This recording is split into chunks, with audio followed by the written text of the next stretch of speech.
అందరికీ నమస్కారం అండి. నేను మీ కృష్ణదీప్తి. మాట అనేది చాలా అందాన్ని తెచ్చిపెడుతుందండి. చచ్చిపోయే మనుషులకు కూడా కాస్త ఊరటను కలిగిస్తుంది. ఆ ప్రయత్నాన్ని ఆపే పనిలో వాళ్ళు ఆలోచించేలా చేస్తుంది. ఓడిపోయాను అనుకునేవాడికి స్ఫూర్తినిస్తుంది. మరొకసారి ప్రయత్నించచ్చేమో అని ఆలోచించడానికి, చిన్న ఆశను కల్పించడానికి ప్రయత్నం చేస్తుంది. అలాంటిది అదే మాట ఒక్కొక్కరిలో విపరీతమైనటువంటి బాధని, వారి జీవితం మీద వారికి జుగుప్సను కలిగించి వాళ్ళు ఆత్మహత్య చేసుకోవడానికి కూడా ప్రోద్బలం చేసేలాగా కనిపిస్తూ ఉంటుంది. మాట అనేది చాలా గొప్పది. పక్క వాళ్ళని హింసించకుండా నిజాన్ని మాట్లాడుతూ ఉండడాన్ని వాచక తపస్సు అని అంటారట. తప్పకుండా దీనికి పెద్ద ప్రయత్నాలు ఏమీ చేయక్కర్లేదు. కాబట్టి మనం కొంచెం వాచక తపస్సు వైపుకు మళ్ళుదాం. మంచి పౌరులుగా బ్రతకటానికి మన వంతు చిన్న అడుగును ముందుకు వేద్దాం. మీతో పాటు నన్ను కూడా కలుపుకొని మాట్లాడుతున్నాను. సరేనండి. కల్పనాదేవి కలం పేరుతో గాయత్రీదేవి గారు రచించినటువంటి వరించిన పెన్నిది నవల 7వ భాగాన్ని చదువుతున్నాను. పరాత్పరం తనకు పంకజాక్షకి మధ్య ఉన్నటువంటి సంబంధం గురించి విశ్వపాణికి చెప్తున్నాడు. చండిని పెళ్లి చేసుకోవటంలో తప్పు ఏమీ లేదని ధైర్యం చెప్పటానికి. ఆ రాత్రి నా కోరిక తీరక ఆకలి సంగతి గుర్తుకొచ్చింది. తలుపు తీసుకుని ఇద్దరము బయటకు వచ్చేసరికి దిలీప్ కిటికీని ఆనుకుని నుంచుని ఉన్నాడు. పంకజం భయభ్రాంతురాలైపోయింది. నేను వాడిని ఎత్తుకుని గదిలోనికి తీసుకుని వెళ్ళి, నా మీద కోపం వస్తే నన్ను కొట్టు తిట్టు, అమ్మని మాత్రం ఏమీ అనుకున్నాన్నా. నువ్వేం చూసావు? నీకేం అర్థమైంది అని అడిగాను. అంతా చూశాను. నన్ను కన్న తండ్రి మీరేనని కూడా తెలిసింది. ప్రకాష్ నాకు స్వయంగా అన్నా. కానీ నాన్నగారు మా అమ్మని అన్యాయం చేయకండి అంటూ ఏడ్చేశాడు. ఎప్పటికీ మీ అమ్మే నాకు భార్య, మీరిద్దరూ నాకు ప్రాణం అని వాడిని గుండెలకు హత్తుకుని ఊరడించాను. తర్వాత నేను వెళ్ళేసరికి పంకజం నిద్రపోతూ, దిలీప్ చదువుకుంటూ ఉండేవాడు. నన్ను చూడగానే లేచి వచ్చి నాకు మంచినీళ్లు ఇచ్చి వెళ్ళి తల్లిని లేపి, పెదనాన్నగారు వచ్చారు, ఏం కావాలో చూడు అని తల్లిని లేపి నా దగ్గరకు పంపించే విశాల హృదయుడు అయ్యాడు నా చిన్న కొడుకు. ఆ తర్వాత 2 ఏళ్లకి సంక్రాంతి పండుగ అని ప్రకాష్ని తీసుకుని ఇంటికి వెళ్ళాను. వాడికి నా దగ్గర పడుకోవటం అలవాటు. ఆ రాత్రి కావాలని వాణ్ణి దిలీప్ దగ్గర పడుకోబెట్టి నేను పంకజంతో నా గదిలోనికి వెళ్ళి తలుపును వేసుకున్నాను. ప్రకాష్ లేనప్పుడు తెల్లవార్లు పంకజాన్ని వదిలేవాడిని కాదు. దిలీప్ తల్లి పక్కన పడుకోవటం మానేసి వేరే గదిలో పడుకోవటం అలవాటు చేసుకున్నాడు. కానీ ప్రకాష్ మా గది తలుపు కొట్టి వాళ్ళ మమ్మీని తాతని తీసుకుని వచ్చి పంచాయతీని పెట్టించేశాడు. నాన్నగారు, అమ్మ, దిలీప్ వాడికి నచ్చజెప్పారు. ఆ తర్వాత ప్రకాష్ ఎప్పుడూ నాతో ఏ పండక్కి ఇంటికి రాలేదు. దిలీప్ రాసే ఉత్తరాలు చింపేసేవాడు. పంకజాన్ని అసహించుకునేవాడు. నాతో ముభావంగా ఉండేవాడు. అలాగే పెద్దవాడయ్యాడు. హఠాత్తుగా వాడిలో పరిణామం వచ్చింది. దానికి కారణం వాళ్ళమ్మ రాసిన డైరీ వాడికి దొరకటమే. అందులో నేను పెళ్ళైన కొత్తల్లో విశాలను వదిలేయడం, వాళ్ళ తాతగారు వచ్చి బతిమలాడాక వారానికి ఒకసారి వెళ్ళి విశాలతోటి ఇష్టంగా లేకపోయినా ఆమెను నొప్పించకుండా కాపురం చేసి తల్లిని చేయటం, పంకజం పట్ల ఎంత వ్యామోహం ఉన్నా విశాలకు అన్యాయం జరగకుండా బిడ్డతో తీసుకుని వెళ్ళి ఏలుకోవటం, తరువాత విశాలకి ఎక్కువ ప్రాధాన్యతను ఇచ్చి దాని ఇష్టప్రకారము బతకటం, దాన్ని ప్రేమించటం, అది అబార్షనై మంచం ఎక్కినప్పుడల్లా పంకజం వచ్చి దానికి సేవలు చేయటం. పంకజం విశాలలు స్వంత అక్కా చెల్లెళ్ళలాగా ఎంతో ప్రేమగా స్నేహంగా ఉంటూ నన్ను సమంగా పంచుకున్నారు. అర్థం చేసుకున్నాక, వాళ్ళమ్మకి అన్యాయం జరగలేదని నమ్మాక దిలీప్ని స్వయంగా ఉత్తరం రాసి పిలిచి కౌగిలించుకుని తనతో పాటు అక్కడే ఉండి చదువుకోమని అన్నగా మమతాభిమానాల్ని పంచి ఇచ్చి దిలీప్ ఆత్మీయతానురాగాలను వాడు పొందాడు. ఆ విధంగా ఈవేళ వరకు ఈ రహస్యం మాలోనే ఉండిపోయింది. కానీ ఇప్పుడు పిల్లలిద్దరూ నాన్నగారు పోగానే పంకజాన్ని రిజిస్టర్ మ్యారేజ్ చేసుకుని హాయిగా ఏలుకోమని పట్టుబడుతూ ఉన్నారు. ఇన్నాళ్ళు నాన్నగారి శాసనాన్ని శిరసావహించాను. ఇప్పుడు వీళ్ళ ఆజ్ఞ శిరోధార్యం చేసుకుంటున్నాను. అంటూ నవ్వేశాడు పరాత్పరం. విశ్వపాణి తనకు తెలియని అప్పగారి జీవిత విశేషాలన్నీ విని అప్రతిభుడైపోయాడు. లోకం కళ్ళు కప్పి బావగారి పక్కలో పడుకునే తన అప్పగారు చండిని విమర్శించింది. తనకి చండితో సంబంధం అంటగట్టింది అంటే పైకి కనిపించే మనుషులు వేరు, వాళ్ళ వ్యక్తిగత జీవితాలు వేరు అని అర్థమయ్యి భారంగా నిశ్వసించాడు విశ్వపాణి. ఇంకా ఏమిటా ఆలోచన పాణి? పరాత్పరం భృగుటి ముడిచాడు. అది కాదు పరం, ప్రీతి అంటూ ఏదో చెప్పబోయాడు. చూడు పాణి, ప్రతి మనిషికి కూడా తన జీవితం తనకి ఉండాలి. ఈవేళ పెళ్లి కాలేదు కనుక ప్రీతి ఉంది. అదే పెళ్ళైపోతే అత్తవారింటికి వెళ్ళిపోతుందిగా, దాని గురించి ఆలోచిస్తావెందుకని? ఈ విధంగా ప్రీతి ఎప్పుడైనా నీ గురించి, నీ సుఖం గురించి ఆలోచించిందా? అదే స్వార్థము అంటే. ఇది వరకు ప్రీతి చిన్నపిల్ల కనుక నీ భార్యగా వచ్చే అమ్మాయి ప్రీతికి అన్యాయం చేస్తుందేమోనని నువ్వు భయపడ్డావంటే అర్థం ఉంది, పర్థం ఉంది. అప్పుడు కన్నావు కాబట్టి ప్రీతి బాధ్యత నీది. ఇప్పుడు ప్రీతి చిన్నపిల్లేం కాదు, మేజర్ అయింది. తనకి దిలీప్ కావాలని కోరుకుంటోంది. ఒక స్వంత జీవితం ఏర్పాటు చేసుకోవటానికి తొందరపడుతోంది. దిలీప్లో తోటి రమ్యమైనటువంటి భవిష్యత్తును ఊహించుకుంటూ ఆ కలలు అనుభవంలోనికి రావాలని ఆత్రపడుతోంది. ఇంకా నీకు అర్థమయ్యేలాగా చెప్పాలంటే ప్రీతికి ఇంకా నీ అవసరం లేదు.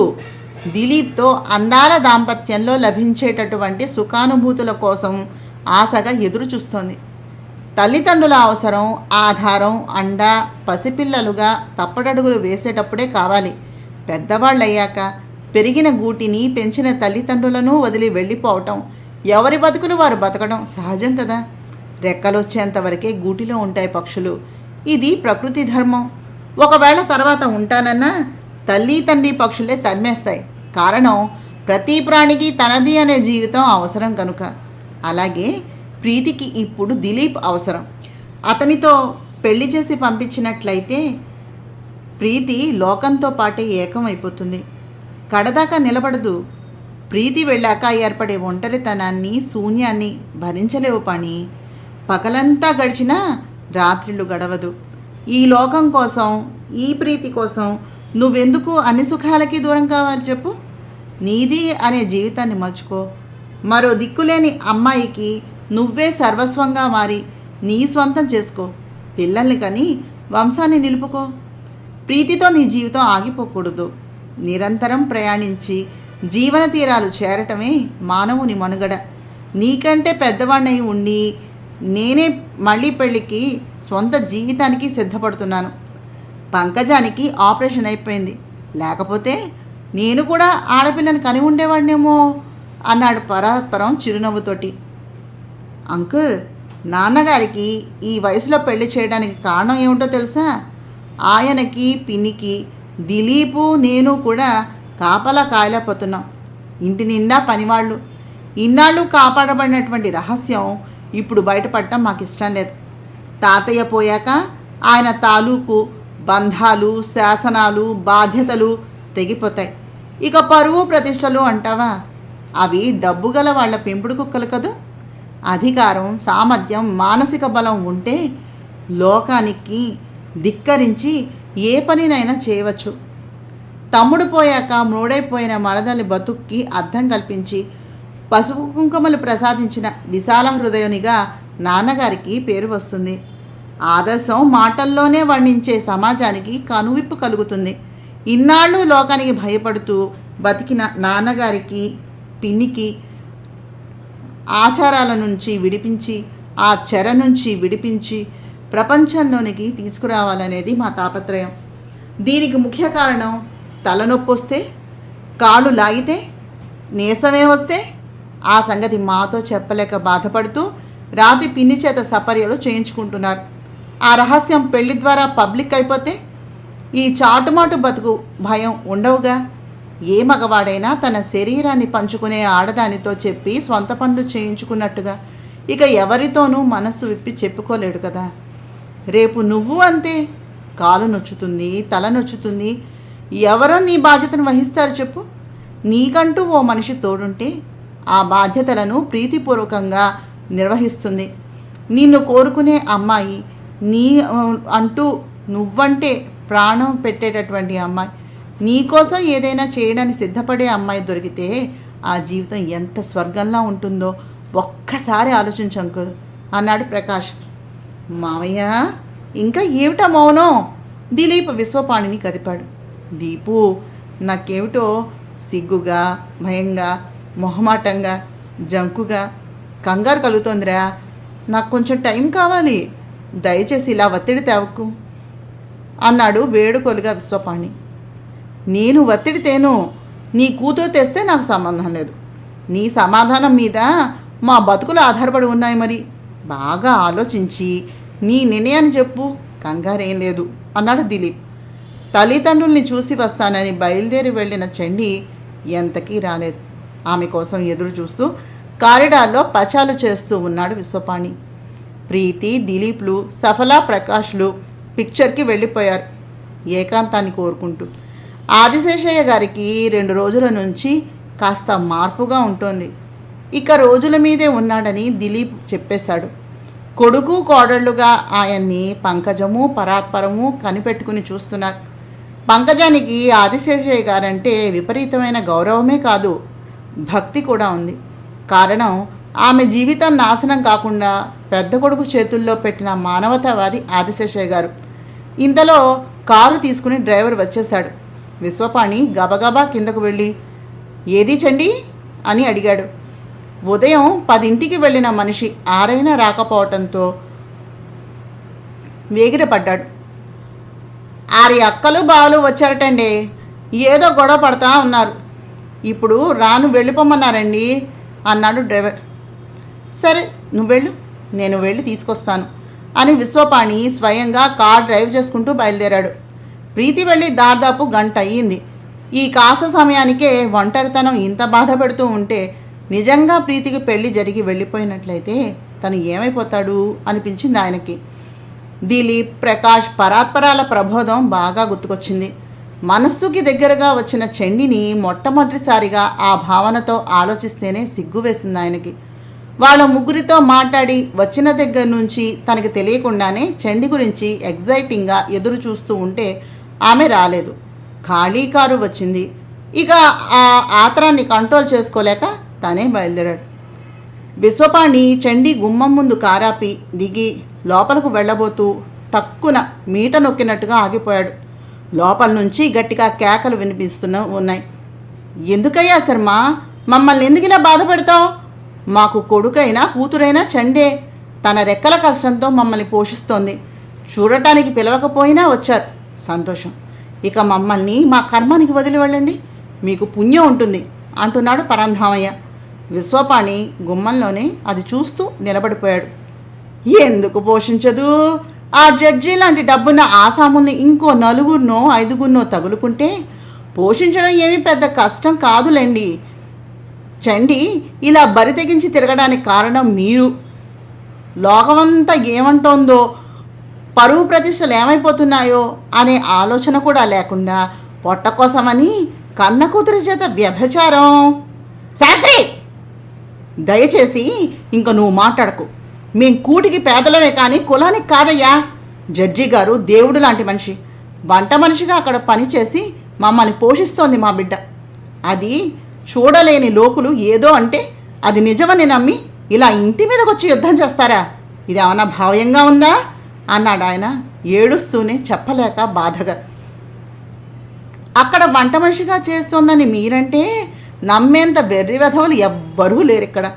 ఆ ఖరీదైన చీరలు, వేషభాషలు చూస్తూ ఉంటే తెలియటం లేదా దీని బడాయి? ఇది జడ్జి ఇంట్లో వంట మనిషిగా కాదు, ఇంటి మనిషిగానే మారింది. కనుకనే ఆ కారులు, ఈ షోకులు, పండగ నాడు సరదాగా అన్నమాట పట్టుకుని పెద్ద పతివ్రతలాగా మమ్మల్ని వెళ్ళగొడితే ఇది నిజంగా పతివ్రతా శిరోమణి అనేసుకుని మేము కూడా సిగ్గుపడిపోయాం.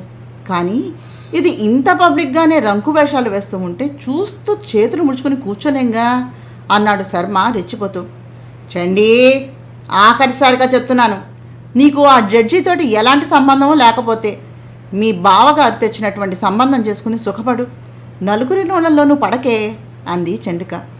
అవును చండి, ఇలాంటి పరువు తక్కువ పనులు మాటలు మాకెంతో కష్టంగా ఉన్నాయి. తల ఎత్తుకుని తిరగలేకపోతున్నాం. ఇన్నాళ్ళు నీ మొండితనాన్ని క్షమించి వదిలేసాం. ఇక మా వల్ల కాదే. లోకం అంతా కోడే కూస్తోంది. అతగాడు వంటలు చేసుకుని బతికినా పిల్లలున్నా ఆ పిల్లలకి పెళ్ళిళ్ళు అయిపోయాయి. ₹1,00,000 బ్యాంకులో ఉన్నాయి. ఇల్లుంది. కానీ కట్నం లేకుండా నిన్ను చేసుకుంటాను అంటున్నాడు. ఈ రోజుల్లో ఇంతకంటే మంచి సంబంధం ఎలా వస్తుంది? మా మాట విని ఈ పెళ్లి చేసుకుని మా కాపురాలు నిలబెట్టు చండి అంది ఏడుస్తూ చెంపక. నేను పెళ్లి చేసుకుని వెళ్ళిపోతాను. అమ్మా నాన్నగాలని నువ్వు పోషిస్తావా చిన్నక్క? సూటిగానే ప్రశ్నించింది చండిక. చెంపక గతుక్కుమంది. ఏం పెద్దక్క, పోనీ నువ్వు పోషిస్తావా? చెప్పండి, మీ ఇద్దరిలోనూ ఎవరు తల్లిదండ్రుల బాధ్యతలను వహిస్తారు? అంది చండి. చండిక చంపకలు ముఖాలను చూసుకున్నారు. కానీ సమాధానం మాత్రం చెప్పలేకపోయారు. శాస్త్రి శర్మ కూడా ముఖాలు మార్చుకున్నారు. మాట్లాడరేం? ఆవేశంగానే అరిచింది చండిక. ప్రత్యేకంగా ఒకడు చూసేదే ఉంటుంది. ఆ ముసలాళ్ళు మిమ్మల్ని ముగ్గురు కన్నారు కనుక మీరు ముగ్గురు వాళ్ళ బాధ్యత వహిస్తే సరిపోతుంది. ఒకళ్ళే ఇద్దరు బరువు భరించడం ఈ రోజుల్లో కష్టమే కదా. నేను 200, శర్మ ఇంకో 200 పంపిస్తాం. అలాగే నువ్వు కూడా 200 నీ వాటగా పంపించేస్తే మీ అమ్మ వండి పెడుతుంది, మీ నాన్నేమో కూర్చుని తింటాడు అన్నాడు శాస్త్రి నసుగుతూ వెటకారంగా. నా భర్త ఒకవేళ డబ్బు పంపనంటే అంది చండి. మాకు మాత్రం పంపాల్సిన అవసరం ఏముంది? అక్క చెల్లెళ్ళు భరించగలిగితే ముగ్గురు భరించండి, లేకపోతే వదిలేయండి. ప్రత్యేకం ఒకళ్ళే పోషించమంటే ఎవరు మాత్రం బాధ్యతను వహిస్తారు అన్నాడు శర్మ భుజాలను ఎగరేస్తూ. నాకు తెలుసు ఇలాంటి సమాధానం వస్తుందని. అందుకని ఆ ఇద్దరి బాధ్యత నేను వహిస్తున్నాను. మీరు నా తల్లిదండ్రుల కోసమని కష్టపడవద్దు, బాధపడవద్దు. నేనే చూసుకుంటాను. వాళ్ళు నాకు బరువు కాదు. మీ ఉచిత సలహాలకు నా ధన్యవాదాలు. ఇంకా వెళ్ళిరండి, నేను పెళ్లి చేసుకోను అంది ఖచ్చితంగా చెప్పేస్తూ చండి. ఎలా చేసుకుంటావే? పెళ్లి చేసుకోకుండానే కోరికలు తీరిపోయి కనకవర్షం కురుస్తూ ఉంటే నువ్వు మర్యాదగా మా మాట వింటామని అనుకోవటం మా మూర్ఖత్వమే కదూ. రంకు సాగితే పెళ్ళెందుకే నీకు అన్నాడు శర్మ. శాస్త్రి, దీని మాటలతో చెప్తే తెలీదు, నువ్వుండు అంటూ ముందుకు వచ్చిన శర్మ, చండి బావలు కామపిశాచాలు అంటే అన్నాం. మాట ఎలాగో పడ్డాం కనుక అది యథార్థాన్ని చేసేస్తాం. ఎలాగో నువ్వు చెడిపోయిన దాన్ని చెరపడితే తప్పే ఉంటుంది. నీతో పందెం కాసి ఇంకా 10 నెలలు ఆగాలంటే చాలా కష్టంగా ఉంది. ఈ రాత్రి నువ్వు నాకు శాస్త్రికి లొంగిపోయి మా కోరికలు కనుక తీరిస్తే నీ తల్లిదండ్రుల్ని నిన్ను వదిలేసి వెళ్ళిపోతాం. నువ్వు నీ ఇష్టం వచ్చిన వాడితో స్వేచ్ఛగా తిరిగి నీ తల్లిదండ్రుల్ని పెంచుకో. అప్పుడు మమ్మల్ని కూడా కాస్త కనికరించు. ఎలాగూ వేసే వృత్తిని అవలంబించాక తప్పే ఉంటుంది. కాదు, నేను పతివ్రతలా బతుకుతాను అంటావా? మర్యాదగా మేము తెచ్చిన ఈ సంబంధం చేసుకుని పడి ఉండు. అంతేగాని నీ ఇష్టం వచ్చినట్టుగా నిన్ను వదిలేసి వెళతామని మాత్రం అనుకోకు అంటూ వెళ్ళి చండి 2 చేతులను పట్టుకోబోయాడు శర్మ. ఛీ పశువా, దూరంగా ఉండు అంటూ అతన్ని నెట్టేసి వీధిలోనికి వచ్చేసిన చండి అక్కడ నిలబడి ఉన్న విశ్వపాణిని చూసి, మీరా అంది విస్మయంగా. ఆమెను అనుసరించి బయటకు వచ్చిన శాస్త్రి శర్మలు ధీర గంభీర విగ్రహంతో గుమ్మంలో నిలబడి ఉన్న విశ్వపాణిని చూసి ఎవరో తెలియక తొట్టుపడ్డారు. ఏమిటిది చండి అన్నాడు విశ్వపాణి. మీకు తెలియని నా బతుకండి అంది కళ్ళల్లో తిరిగే నీళ్లతో. సరే రా వెళదాం అన్నాడు వెనుదిరిగి కారును సమీపిస్తూ. చూసారా, కట్టుకున్న పెళ్ళాలాగా ఎంత దజ్జాగా వచ్చి తీసుకెళ్తున్నాడో. ఆయనే జడ్జి అంటున్నారు ఎవరో వెనక నుంచి. జడ్జి ఈయనేనా? ఇంత అందమైన వాడు దొరికాడు కనుకనే దానికి అంత మిడిసిపాటుగా ఉంది అన్నాడు శాస్త్రి. అందుకే రాజును చూసిన కళ్ళ మొగుడిని చూస్తే మొత్త బుద్ధి వేసేది అన్నాడు శర్మ అక్కసుగా పళ్ళు కొరుకుతూ. చండి కారు దగ్గరికి వచ్చి ఆగిపోయింది. చాలా థ్యాంక్స్ బ్రదర్స్. చండి నా ఒక్కడికే పరిమితం. ఇన్నాళ్ళు మేము పవిత్రంగానే బతికినా మీరింతమంది మంచి మంచి బిరుదులు ఇస్తూ ఉంటే వచ్చిన నిందలు నిజం చేయాలి కానీ చేతులు ముడుచుకు కూర్చోకూడదు కనుక ఈ రోజు నుంచి ఈ చండి నా స్వంతం. ఆమె తల్లిదండ్రుల్ని నేనే చూస్తాను. మీ జోక్యం అనవసరం. మానాభిమానాలంటూ ఉంటే ఇక ఇళ్లకు దయచేయండి అని వెళ్ళి కారులో కూర్చున్నాడు కఠినంగా ఎరుపెక్కిన ముఖంతో ఆగ్రహంగా విశ్వపాణి. చండి ఆయన ఫ్రంట్ డోర్ తెరిచి పట్టుకోవటంతో వచ్చి కారులో కూర్చుంది. కారు శరవేగంతో మలుపు తిరిగి మాయమైపోయాక శాస్త్రి శర్మలు ఈ లోకంలోకి వచ్చి లోపలికి వెళ్ళారు నరకం స్టార్ట్ చేయటానికి. చండి ఏమిటాలోచిస్తున్నావు అన్నాడు విశ్వపాణి.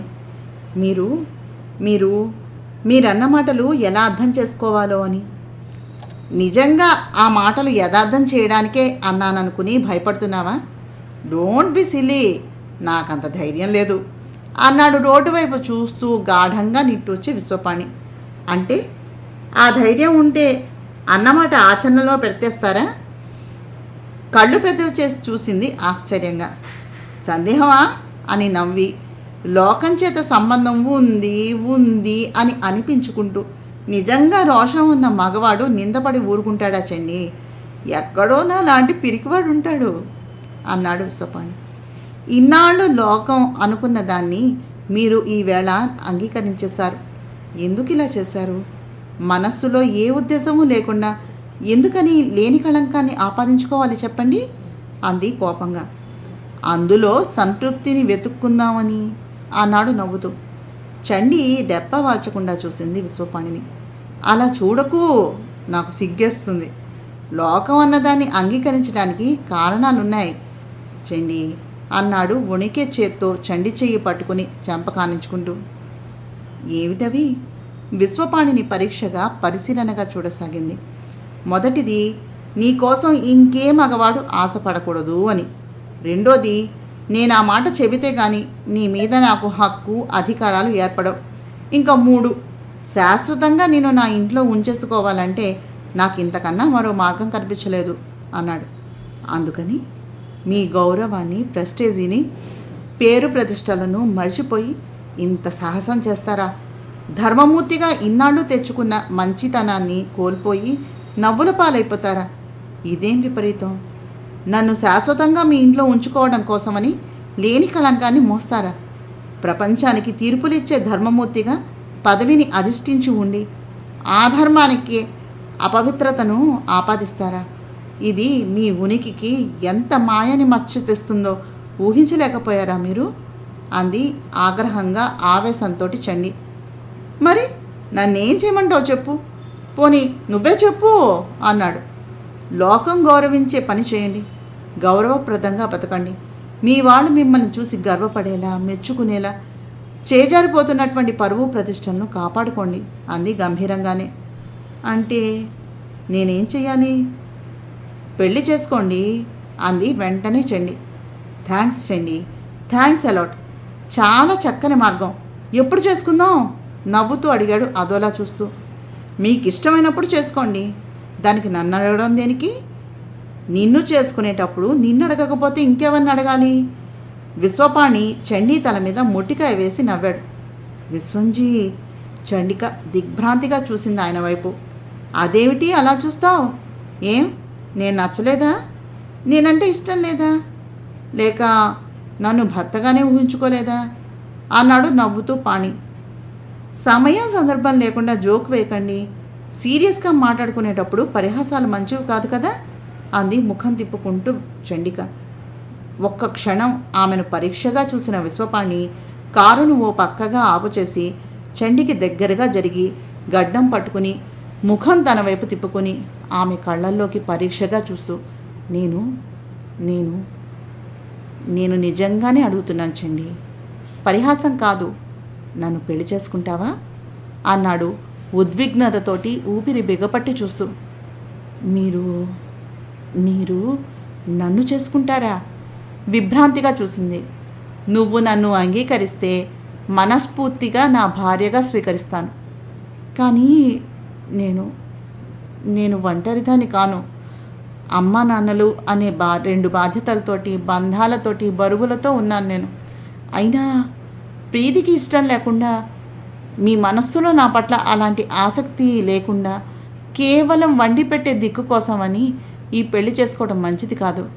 మీ అక్కయ్య గారికో లేక ప్రీతికో చెబితే వాళ్లకు నచ్చిన పిల్లను వెతికి మీకు పెళ్లి జరిపిస్తారు. నా కోసమని మీరు లేనిపోని రిస్కులు తీసుకోవద్దు అంది చండి. నేను పెళ్లి చేసుకోవాలనుకునేది వండి పెట్టే మనిషి కోసం కాదు, నాకు తెలియని అందమైన జీవితాన్ని నాకు రుచి చూపించే నీకోసం.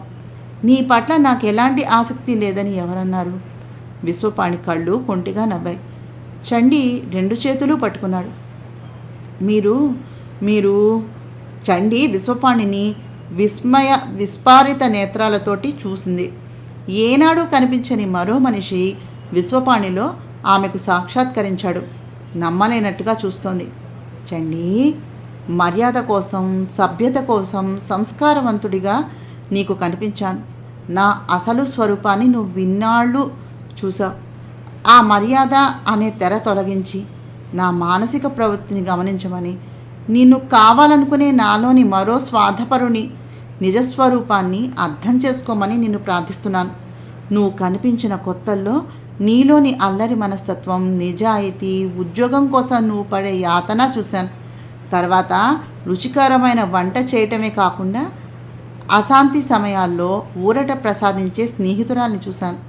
తర్వాత లోకం నన్ను అపార్థం చేసుకున్నా ధైర్యంగా నిలబడి నాకు అండగా మారిన నీ స్వాభిమానం, సామర్థ్యాన్ని చూశాను. నా కన్న కూతురు, నా స్వంత అప్పగారు నిన్ను నొప్పించిన, నా కోసం మాటల్ని భరించిన సహనమూర్తిని చూశాను. ఒంటరితనంతో వేగిపోయే నాకు నీ గుండెల్లో స్థానం కల్పించి సేద తీర్చిన జీవిత భాగస్వామిని చూసుకున్నాను. అందుకే నిన్ను ఇష్టపడ్డాను. నీ పట్ల నాలో జనించిన అభిమానం అనురాగంగా మారి, ఆ అనురాగం ప్రణయంగాను మారి నన్ను నీకు బంధించేశాయి. కనుకనే నీకోసమని లోకాపవాదాలను సహించాను. మొన్నటి రాత్రి నువ్వు నన్ను గుండెలకు హత్తుకున్నప్పుడు నీ పాలిండ్ల స్పర్శ తగిలి చప్పున ఆయన పెదవులను మూసేసిన చండిక సిగ్గుతో ఎరుపెక్కిన ముఖంతో కళ్ళు వాల్చేసుకుంది. పూర్తిగా చెప్పనివ్వు. గుండెలు తీయని భావంతో జల్లుమన్నాయి. నీ పట్ల రకరకాల ఆలోచనలు కలిగి నా చిత్తం చలిస్తున్నా నీతో గడిపే ఏకాంతంలో మధురమైన హాయి నా మనసుకి బంధాలు వేస్తూ ఉన్న నీ స్పర్శ నాలోని వయస్సుని మంత్రించి కోరికలు నిద్రలేచి నన్ను కలవర పెడుతున్న ఈ మర్యాద అనే బురకాన్ని ఎలా తొలగించుకుని నా మనస్సులో విషయం నీ చెవిని వెయ్యాలో తెలియక అవకాశం కోసం ఎదురు చూస్తూ ఉంటే ఈవేళ నీ అంతటా నీవుగా పెళ్లి చేసుకోమని సలహా ఇచ్చావు. ఇంత మంచి అవకాశం నువ్వు కల్పించాక నేను బయటపడకుండా ఇంకా ఎన్నాళ్ళు ఈ కోరికలను దాచుకోగలను చెప్పు. అందుకే నాకు ఆ ధైర్యాన్ని కల్పించమని అన్యాపదేశంగా నిన్ను కోరేది. నీ పట్ల ఎంత బలవత్తరమైన కాంక్ష రగిలినా దాన్ని నిగ్రహించుకుంటూ ఇక ఈ విధంగా మర్యాద నటించడం నాకు సాధ్యం కావటం లేదు చండి. దయచేసి నన్ను ఒక్కసారి ధన్యుణ్ణి చేయి ప్లీజ్ అన్నాడు ఆవేశంగా. అంటే చండి సిగ్గుగాని కళ్ళెత్తి చూసింది. అంటే ఏం తెలియనట్టు నటించకు. తీయని బహుమతి కావాలి. చూడు నా గుండెలు ఎలా కొట్టుకుంటున్నాయో అన్నాడు చండిని తలను గుండెలకు ఆనించుకుని చూపిస్తూ. విశ్వపాణికి ఆ క్షణంలో సిగ్గు గుర్తుకు రాలేదు. ఏదో కోరిక వశపరుచుకుంది, మరేదో భావం ప్రేరేపిస్తూ ఉంది, ఇంకేదో ఆరాటం ఆవరించి మరేదో వాంఛను రేకెత్తిస్తూ ఉంది. నాకు ఇవంతా కొత్త. అసలు ఇలాంటి విషయాల్లో ఇంతవరకు పరిచయం లేదు. భయం వేస్తోంది కూడా. మీరే తీసుకోండి అంది చేతులతోటి ముఖాన్ని కప్పేసుకుంటూ సిగ్గుగా చండి. వరించిన పెన్నిది కథను చదువుతున్నాను. నా ప్రయత్నం కనుక మీకు నచ్చినట్లయితే తప్పకుండా మా ఛానల్ సబ్స్క్రైబ్ చేసి, షేర్ చేసి, లైక్ చేసి, కామెంట్ చేయండి. నమస్తే.